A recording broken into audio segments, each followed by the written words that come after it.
Baik, terima kasih.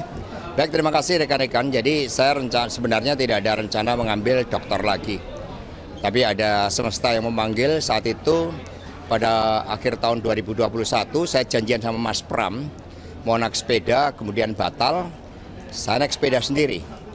Tiba-tiba kami dipertemukan di Monas. Mas Pram lalu ngajak saya sarapan ke rumah beliau. Dan dari situ saya ditawari oleh Pak Saleh Hussein untuk mengambil doktor. Saya bilang saya sudah berproses di Unhan, tapi kemudian didaftarkan dan kemudian ikut tes akhirnya diterima. Ketika diterima saya ditanya mau penelitian apa. Spontan saya menjawab saya mau meneliti tentang kepemimpinan strategis dari Ibu Megawati Soekarno Putri dalam pelembagaan partai. Jadi mula-mula judulnya adalah kepemimpinan strategis, kultur dan ideologi berkaitan dengan pelembagaan partai. Tapi kemudian pada bulan Oktober terjadi perubahan situasi sosial. Ada perubahan dari power itu sendiri. Maka kemudian kami rubah menjadi ketahanan partai. Karena situasi sosialnya berubah dengan authoritarian populism. Maka inilah yang membuat penelitian saya molor sehingga selesai 3 tahun.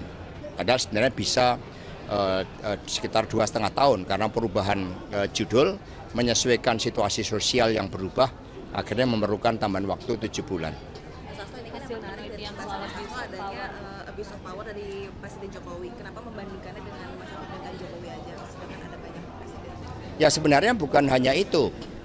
Di dalam disertasi secara lengkap itu proses pemerintahan yang otoriter terjadi pada masa Pak Harto.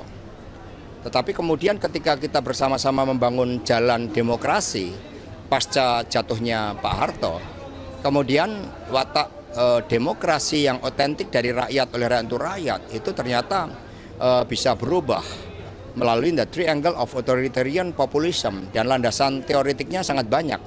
Itu goncangan terbesar yang dialami PD Perjuangan, maka kami mengkonstruksikan teori pelembagaan partai agar partai bisa bertahan yang kami sebut sebagai API. Di Avant-Garde Party Institutionalization. Dengan API ini mencerminkan bagaimana seluruh identifikasi terhadap kepemimpinan, ideologi, pelembagaan, dan ketahanan partai dapat dilakukan, dan ini sebagai sumbangsih di dalam memperkuat demokrasi kita melalui pelembagaan partai.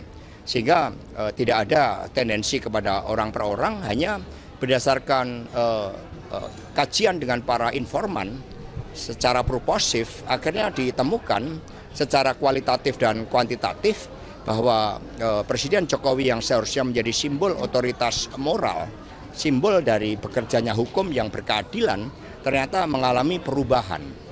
Dan itu banyak dijelaskan teori-teori yang memberikan legitimasi. Dan dalam teori Hannah Arendt memang power itu bisa berubah ketika aktor meninggalkan ide atau gagasan politik yang membentuknya, maka cenderung melakukan justifikasi dan legitimasinya turun karena perubahan tujuan. Mas, berapa besar sih perubahan penelitian Mas itu kan dilakukan selama 3 tahun tuh, terus pas dinamika politik berubah saat Pilpres 2024, seberapa besar sih itu diubah? Ya sebenarnya seluruh elemen dari variabel yang diteliti kami konstruksikan sejak awal. Jadi misalnya saya sejak tahun 93 sudah mempelajari tentang intellectual leadership dalam teori Hamel and Prahalat.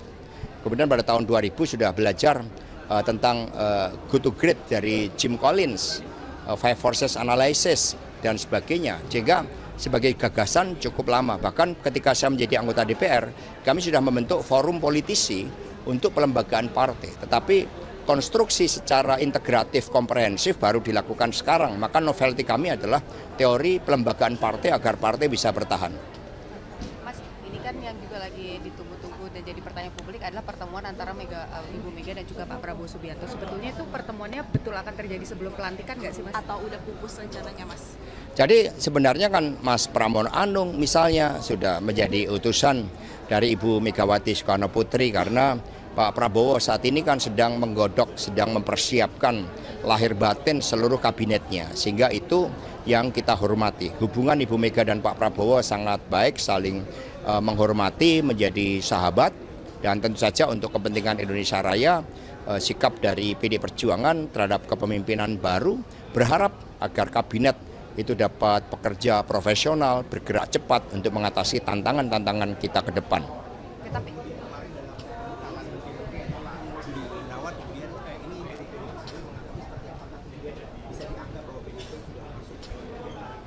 ya kalau kita lihat hubungan antara Pak Budi Gunawan dengan Pak Prabowo memang hubungan yang baik karena kerjasama antara BIN pertahanan itu sebagai satu kesatuan konsepsi dan tidak bisa dipungkiri bahwa Pak Budi Gunawan juga pernah menjadi ajudan dari Ibu Megawati Soekarno Putri, tetapi beliau bukan anggota PDI Perjuangan sehingga sikap ya selama ini tugas sebagai kepala BIN juga dijalankan dengan baik sebagai mata telinga presiden. Secara empiris terbukti misalnya pada pemilu 2019 ketika beliau menjadi kepala BIN, PD Perjuangan kan dipercaya rakyat menang pemilu dengan kenaikan hanya 1,3%.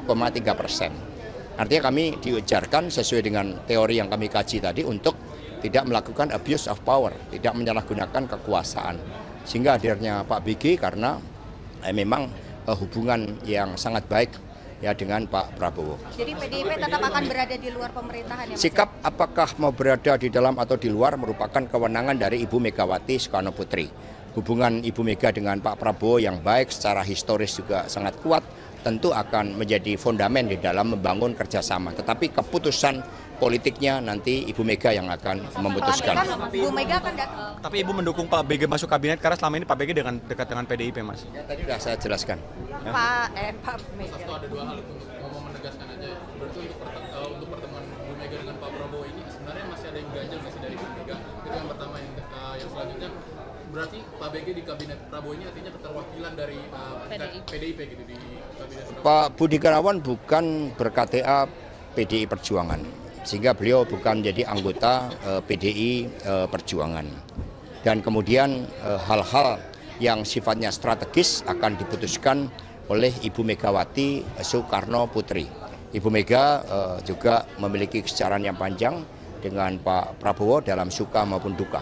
Bu Mega akan hadir pelantikan Mas Hasto. Ya, di dalam undangan memang sudah disampaikan oleh Bapak Ahmad Basarah, sehingga ini karena beberapa hari saya fokus menyiapkan tugas disertasi ini, ya nanti saya akan konfirmasi kepada rekan-rekan pers terkait dengan hal tersebut. Mas Hasto kan beberapa waktu lalu Waktu atau karena Pak Prabowo Sudah tidak ada, secara praktis tidak ada hambatan-hambatan karena memang kesejarahan dan tradisi dari Ibu Megawati Soekarno Putri dan PD Perjuangan adalah mengedepankan kepentingan rakyat, bangsa, dan negara. Sehingga kita doakan agar kabinet yang dibentuk, pemerintahan baru ke depan dapat mengemban tugas-tugas dan memenuhi janji-janji kampanyenya. Itu kita doakan dengan sebaik-baiknya. Ya, cukup ya.